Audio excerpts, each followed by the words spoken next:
Sa isang bansa na puno ng likas na yaman, kailangan natin ng mga lider na magtatanggol at mag-aalaga sa kalikasan.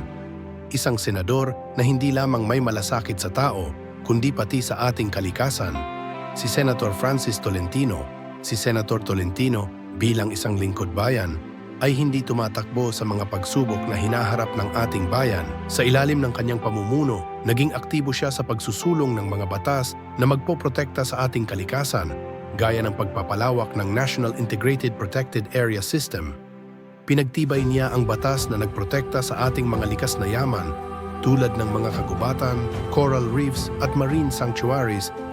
Sa pamamagitan ng Extended Producer Responsibility Act, pinaigting ni Senator Tolentino ang mga hakbang laban sa plastik at basura na nagdudulot ng malaking pinsala sa ating kalikasan.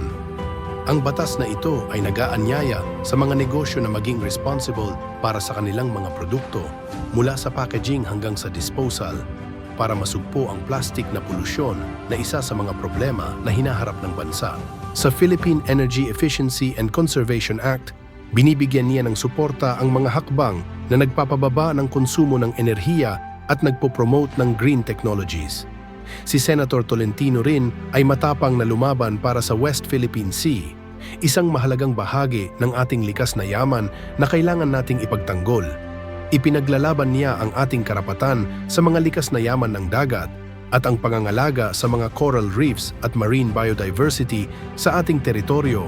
Sa bawat hakbang, si Senator Tolentino ay nagsusulong ng isang mas malinis at mas lunti ang Pilipinas, isang bansa na hindi lang para sa atin, kundi para sa mga susunod na henerasyon.